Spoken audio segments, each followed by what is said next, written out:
Ti è mai capitato di vivere in una situazione dove hai la sensazione che qualsiasi cosa tu faccia sia inutile? Se hai giocato ad Amnesia sicuramente sì.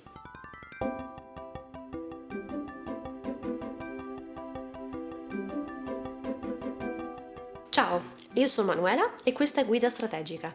Se sei un gamer o un amante degli anime, ricordati di iscriverti al canale e cliccare sulla campanella per attivare le notifiche, perché qui ti parlerò sempre di crescita personale attraverso i videogiochi o gli anime. Oggi ti parlo del primo capitolo di Amnesia, The Dark Descent, in cui ho davvero avuto paura, ma soprattutto la sensazione che mi ha accompagnata dall'inizio alla fine del gioco è stato proprio il senso di impotenza. Tu, in Amnesia, sei costantemente seguito da quest'ombra di cui non riesci a liberarti. E più vai avanti nel gioco, più le cose si fanno più complicate.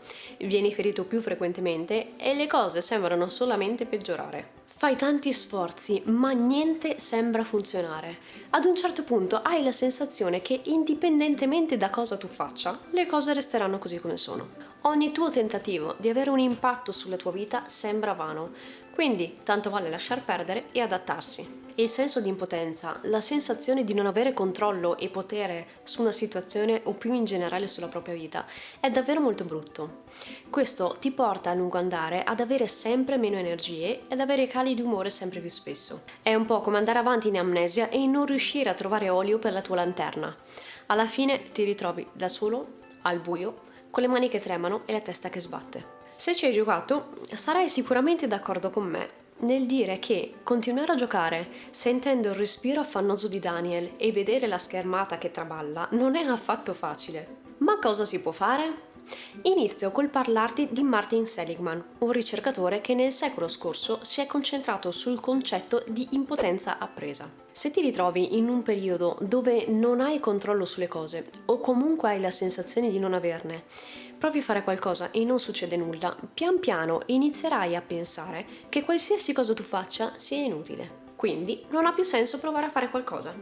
Continui a provare e continui a scontrarti con degli intoppi.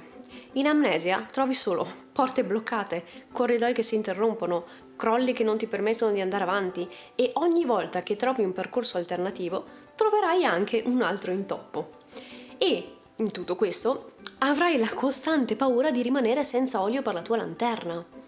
E oltretutto, l'ombra continua a seguirti. Insomma, è proprio questa la sensazione che ti perseguita in amnesia. Proprio come dice Daniel, che non c'è speranza e non c'è via di fuga. E questo purtroppo a volte può capitare anche nella vita. Il fatto è che, nonostante amnesia e la vita a volte ti spinga a pensare che l'unica soluzione sia restare passivo, purtroppo non è così. Perché restare passivo e non fare niente equivale al game over. Cioè anche in amnesia, se ti metti in un angolino al buio, può funzionare per un momento se è per evitare un pericolo immediato, ma se poi alla fine ci resti e ti infossi lì, l'unica cosa che succede, al buio, da solo, senza olio per la lanterna, è che finisci per impazzire. Infatti, nessun gioco è programmato per spingerti ad arrenderti. Ogni gioco ha la sua soluzione, basta capirne lo schema e riuscire a trovare l'uscita. Lo scopo è sempre quello di risolvere l'enigma, quindi non ti arrendere e continua a combattere per raggiungere quello scopo. Il problema è che in amnesia non puoi combattere i tuoi nemici. Anzi, per la maggior parte delle volte i tuoi nemici nemmeno li vedi, hai solamente la consapevolezza che ci sono. E purtroppo, nel momento in cui non vedi il tuo nemico o non hai effettivamente la possibilità di affrontarlo, la cosa diventa ancora più difficile. E capisco che continuare a combattere in queste condizioni possa risultare davvero impossibile. Ma questo perché non tieni presente che ci sono molti modi di combattere. Combattere, a volte, significa scappare e nascondersi solamente finché non hai trovato l'origine del problema e a quel punto puoi davvero combatterla attivamente. C'è sempre un modo di agire, quindi non smettere di farlo. Se tu non puoi combattere direttamente con il tuo nemico, puoi combatterlo in maniera indiretta. Quindi fai ciò che è in tuo potere per uscire da quella brutta situazione. Continua a provarci e continua a dare vita ai tuoi desideri e alle tue idee. Per farlo, tieni sempre a mente il tuo scopo. Il tuo scopo è liberarti da quell'ombra. Questo per ricordarti che non sei mai davvero impotente. E se il tuo senso di impotenza ha iniziato a diffondersi in varie aree della tua vita, allora è il momento di liberarsi di quell'ombra che ti perseguita. E il modo per farlo è proprio quello di agire, quindi concentrati sull'agire, sul fare qualcosa. So che sembra un po' banale, ma solamente il fatto di agire ti darà la sensazione di avere un po' di controllo in più, quindi fai qualcosa. E in pratica, che cos'è che puoi fare? La cosa che puoi fare è concentrarti sulle cose su cui hai controllo. Ad esempio, è vero che l'ombra continua a seguirti e non puoi combatterla, però quello che è in tuo potere fare è prenderti cura della tua salute, usando il laudano, e fare attenzione alla tua salute anche mentale, accendendo le torce e le candele che trovi in giro e assicurandoti di avere abbastanza olio per la tua lanterna. E nel frattempo provare a risolvere la faccenda di Alexander.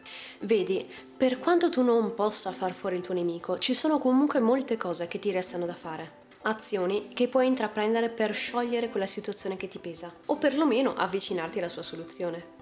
A livello pratico, la cosa che ti consiglio di fare è di crearti degli obiettivi piccoli e facili da raggiungere, anche se non c'entrano direttamente col problema che devi risolvere, ma che ti possano comunque aiutare in un qualsiasi senso, o comunque che ti possano aiutare a riprendere un'abitudine, o anche semplicemente che contribuiscono ad aiutare il tuo tono dell'umore. Potresti ad esempio concentrarti sul portare avanti delle routine quotidiane, fare piccole sezioni di sport, prepararti delle tisane, iniziare a meditare o magari fare delle tecniche di respirazione. E se ti interessano le tecniche di respirazione, ne ho parlato nello scorso video. Questo ti aiuterà a riportare un po' di equilibrio nella tua vita e ad eliminare pian piano quel senso di impotenza che hai accumulato, facendoti effettivamente agire e quindi riuscendo a ritrovare un po' di calma e di controllo. Vedi, tutto sommato non sei impotente, devi solo trovare il giusto modo di agire e, di conseguenza, anche il giusto modo di pensare, di modificare il tuo pensiero. E come dico spesso, ricordati che non sei mai solo.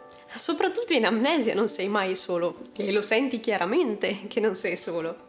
Quindi lascia perdere le presenze inquietanti nella tua vita e concentrati sulle presenze positive. Sicuramente le presenze nella tua vita saranno più positive rispetto a quelle di amnesia.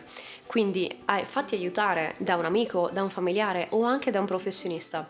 Però ricordati che appunto devi agire, ma non sei costretto ad agire da solo. Quindi ricordati che la cosa che devi fare è concentrarti su risolvere l'enigma e ricordati che c'è sempre un modo per farlo, in maniera diretta o in maniera meno diretta, ma il tuo senso di impotenza non è reale, devi solo trovare il modo di agire e di pensare, un modo diverso, un modo più utile. E ricordati che appunto non devi farlo da solo. Io spero che queste mie parole ti possano portare un po' di conforto e che ti possano dare anche un aiuto concreto.